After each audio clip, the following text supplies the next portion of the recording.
on our journey to a new constitution. And as has been ably put by those who have spoken before me, especially the former Prime Minister, we were members of the Parliamentary Select Committee that midwifed the constitution-making process. At some point, he was chair. At some point, I was chair. But we all participated in this journey. And as I reflected on our journey towards a new constitution, I was reminded in my conscience that when we got a new constitution, we seemed to have said we are done with matters constitution. And that is why I decided that maybe it is time. It may be 15 years down the road, but it's never too late to do the right thing. And that is why I signed a proclamation for us to celebrate this day, the day that we promulgated a new constitution as Katiba Day. And I want to thank all of you for honoring my invitation so that we can do this together.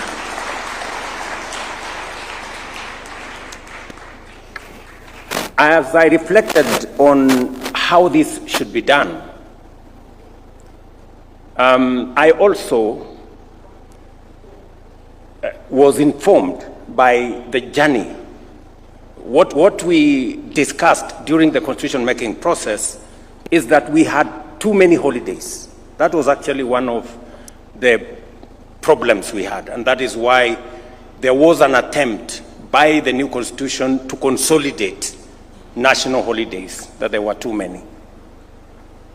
And so it was the reason why I also thought, in the spirit of this constitution, we should not make this a national holiday where there is no work.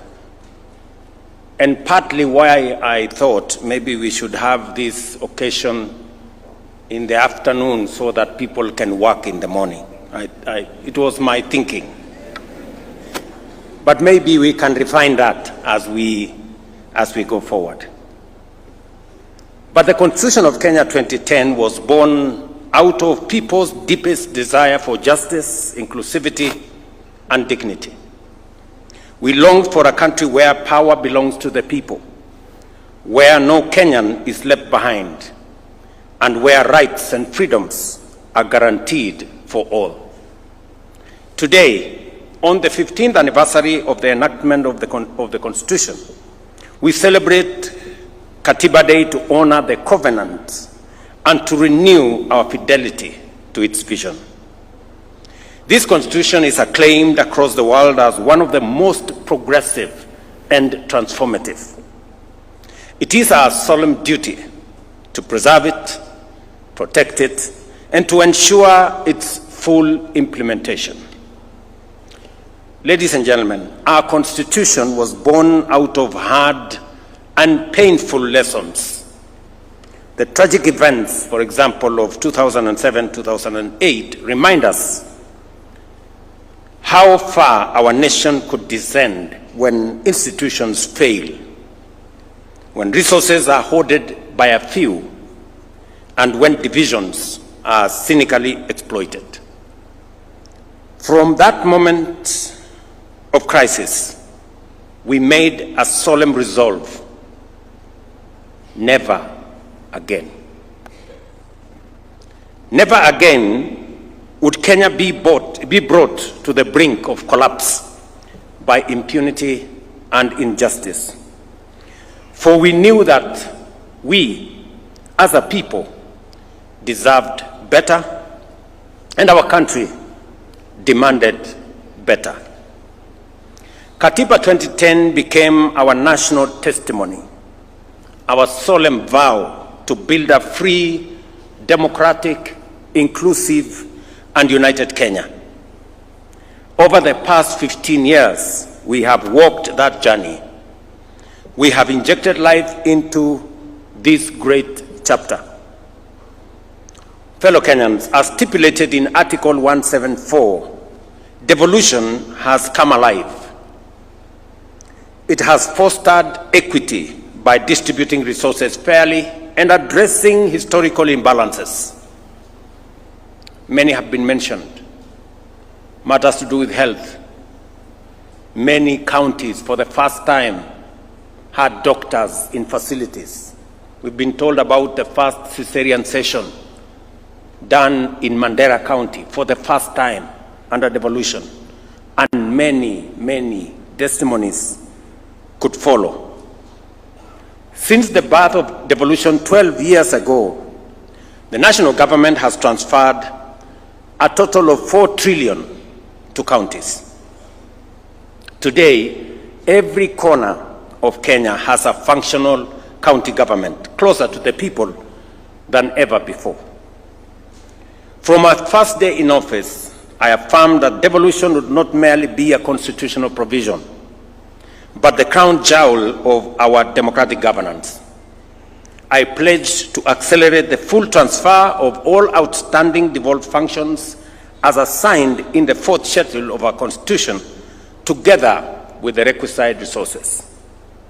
This commitment was formalized during the 11th National and County Government Coordination Summit in Nairobi on the 16th of December 2024.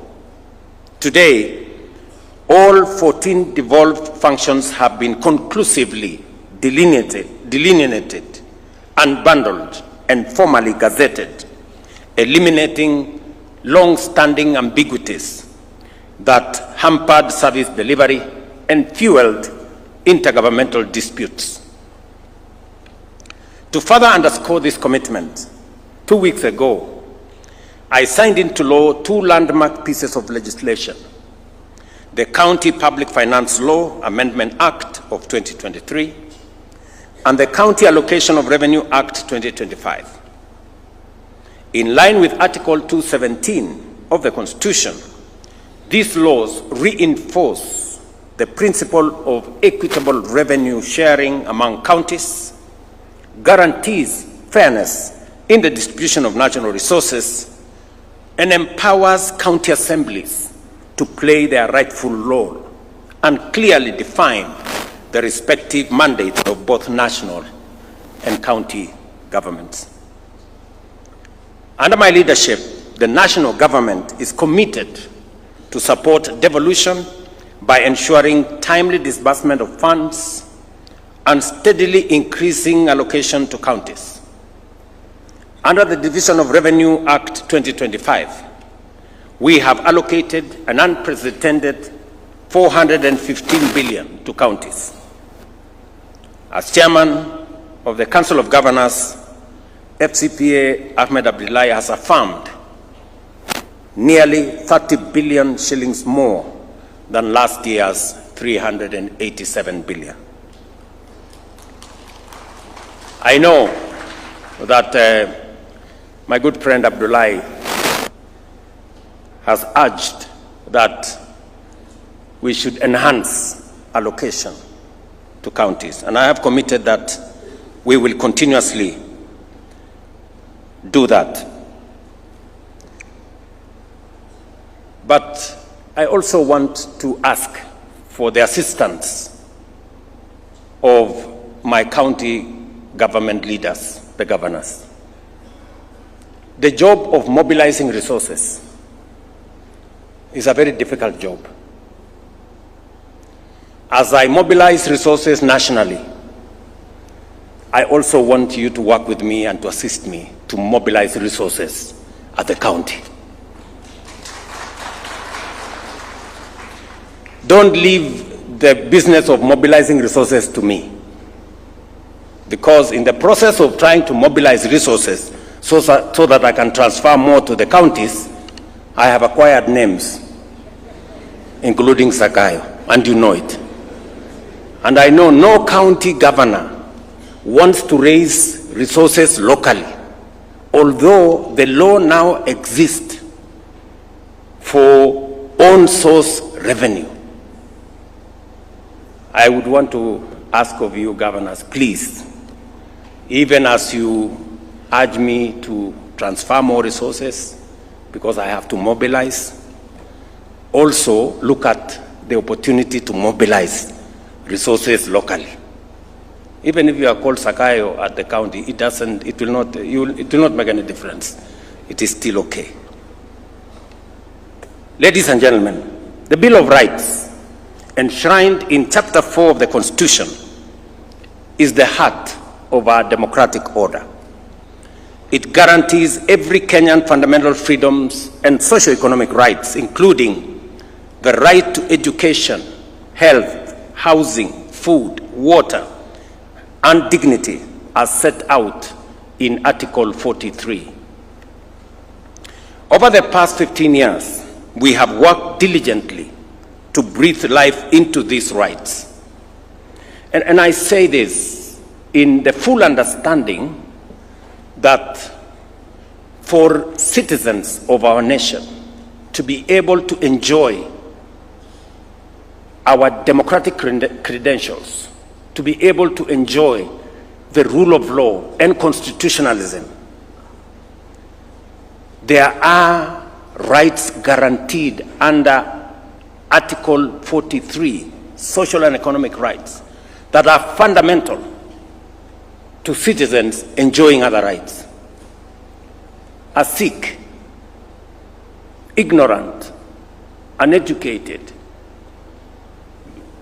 homeless, hungry citizen is very difficult to enjoy democracy, human rights, rule of law, because their status is undermined, and therefore it becomes fundamentally important for us to make sure these social and economic rights do not continue to be a privilege for those who can afford. They should be a right for every citizen, because that is what the Constitution says. And therefore, I want to ask all of us as leaders in the executive, in the legislature, in the judiciary, that as we exercise the authority that we've been given by the Constitution, let us keep the people, the rights of the people at the center, so that we do not undermine their right to housing. We do not undermine their right to health. We do not undermine their right to education. And that all our acts work in concert to facilitate the attainment of those rights by the people of Kenya. We have worked diligently to breathe, as I said, life into these rights. Free primary and day education has opened doors to opportunities for millions of children from every corner of our nation. We have successfully transitioned to the competence-based education and training system, making our education more relevant, practical, and aligned with the demands of the 21st century. Our student-centered funding model is expanding access for learners while securing the sustainability of our universities. By January next year, we will have recruited a record 100,000 new teachers in just 3 years, a significant achievement that has strengthened our education system and improved learning outcomes across the country. This is in addition to the construction of 23,000 classrooms that have been done in collaboration with our members of parliament using the NGCDF. Fellow Kenyans, our affordable housing program is delivering safe and decent homes to families across the country, affirming that shelter is not a privilege for a few, but a constitutional entitlement for every Kenyan. Today, over 160,000 housing units are under construction, each one providing not only a roof over a family's head, but also creating thousands of jobs for our young people, artisans, and professionals. As I committed, we will be handing over the next 5,000 units right here in Nairobi, as we do it in other counties this month. On universal health coverage, we are ensuring that illness no longer drives families into poverty, and that access to quality health care is upheld as a right of every citizen.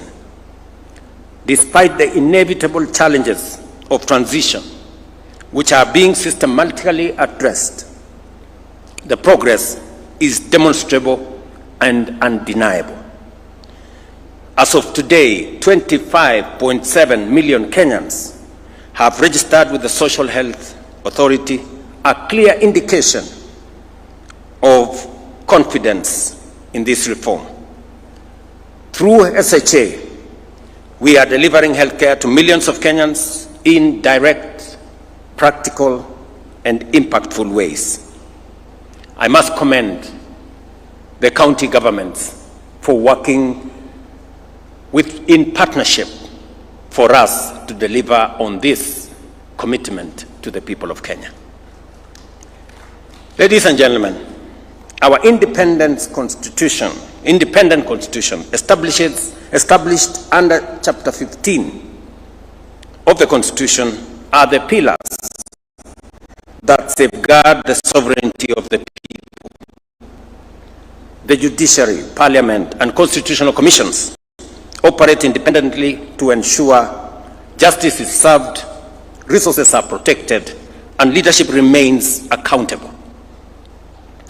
Yet while independent, they are also interdependent, bound together by the shared duty to uphold the Constitution and serve the public good. Parliament relies on reports from oversight agencies. The judiciary requires laws passed by Parliament, and the executive depends on checks and guidance of all institutions to deliver effectively. This balance of independence and interdependence is the genius of our constitutional design. No arm of government, no office, and no commission can claim supremacy because they are all answerable to the people. In this way, our institutions work not in competition, but in complementarity to protect democracy, entrench accountability, and advance the aspirations of every Kenyan. Fellow patriots, our national values set out in Article 10 of the Constitution are not only a key pillar of our constitutional order, but also the very foundation of our stability as a nation. They remind us that Kenya must always be anchored in patriotism, national unity, democracy, participation of the people, human dignity, equity, social justice, equality, non-discrimination, integrity, transparency, and accountability. Today, on this Katiba Day, as we renew our commitment to the ideals of the Constitution, we must ask ourselves honest, candid questions. Are we truly patriotic? Are we living with integrity, both in public and private?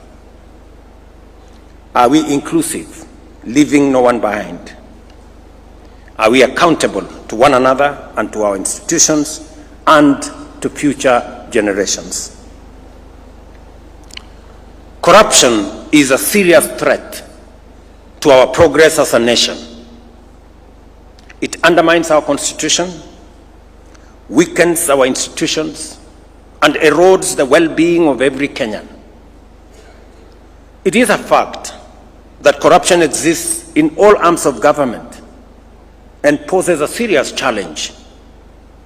The executive, the legislature, and the judiciary, and each must confront this menace with honesty and resolve. I have always reiterated my resolve to serve as a responsible steward of public resources. We have digitized and automated government services to seal loopholes and eliminate the opportunities for corruption. Today, Kenyans can access over 22,000 services on e-Citizen, up from 325. The results are evident. Revenue collection has risen dramatically to over 1 billion shillings every day, translating to more than 500 billion annually. Yet I admit there is still much more to be done to combat corruption within the executive. Corruption must be chased down every alley, every corridor, and every corner of the executive by every well-meaning official and citizen whenever it is spotted. I, William Ruto, President of Kenya, fully support the rigorous and expeditious prosecution of any corruption case backed by evidence. This is the only way to restore trust, uphold the Constitution, and assure Kenyans that no office, no title, and no individual is above the law. Parliament, too, must rise to its duty by passing laws that entrench transparency and close avenues for abuse. I commend Parliament for passing the Conflict of Interest Bill, now law, which I have signed. This law strengthens ethical standards and closes loopholes that allowed abuse of office. But as Parliament performs oversight and demands accountability from others, it must also remain accountable to the people of Kenya. This calls for a candid and honest conversation within Parliament. Shall members be counted among those who demand and enforce accountability, or among those who undermine the Constitution by entrenching corruption and impunity? That's a question, Mr. Speaker, Parliament must ask itself. Ladies and gentlemen, the judiciary, entrusted under Article 159, must equally guarantee swift, impartial, and credible justice. Justice delayed, it is said, including in corruption cases, is not justice only deferred, but justice actually denied. The judiciary must confront corruption within its own ranks. I am aware of the vigorous and often unsettling conversation around terms like jury pesa. As painful as this may be, they cannot be ignored. If the institution mandated to dispense justice is perceived as corrupt, it not only erodes confidence, but undermines the very Constitution it is sworn to protect. The judiciary must rise to its highest calling to cleanse itself, uphold its independence with integrity, and prove itself the true temple of justice for all Kenyans. My administration, at the request of the judiciary, has provided resources for the hiring of additional judicial officers, especially judges. So far, in 3 years, we have appointed and I have sworn in 47 judges. Another 50 are being recruited as we talk. That will make it 97 judges in 3 years. No other administration has provided such kind of human capital to support our judiciary. It's paid for by the people of Kenya, and it's right for us, as the people of Kenya, to demand expeditious justice to those who come before our courts. In summary, fellow citizens, our national values must not remain words on paper. They must be lived, practiced, and defended every day by every institution, by every leader, and by every citizen. As President, I solemnly reaffirm my oath to uphold, protect, and defend the Constitution of the Republic of Kenya. I call upon all arms of government, the executive, parliament, and the judiciary, as well as our independent institutions and every citizen of our republic, to faithfully discharge their responsibilities in fidelity to the Constitution. Knowing very well that all of us are citizens of this country, every right we enjoy comes with obligations. And those of us who have the privilege to exercise authority, we must know that authority comes with responsibility, and responsibility is accompanied by accountability. And therefore, we must act in the context of what the Constitution allows us to do. For it is not only through our shared commitment that we can secure justice, uphold democracy, guarantee the prosperity of our nation, and truly breathe life into our Constitution, but by doing it together, united as a nation. I am very happy that, though late, we have today started the journey to celebrate Katiba Day, so that we can use this day to continue the robust conversation that Kenyans are used to.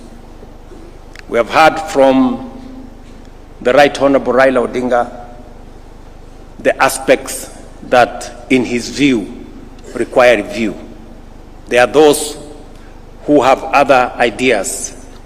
There are those who think that we have too many constitutional commissions. There are those who think we should change the formula on sharing of revenue. There are those who think, and we should, all of us, as we celebrate this Constitution, we must celebrate the good, reflect on what is deficient, and work together towards making our country better.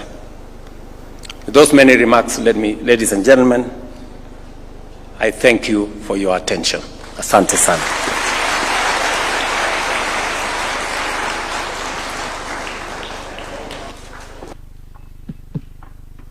Of applause for His Excellency. One more time, thank you very much, Your Excellency. I'll request that we take our seats, and I'll invite the following. We have a session where we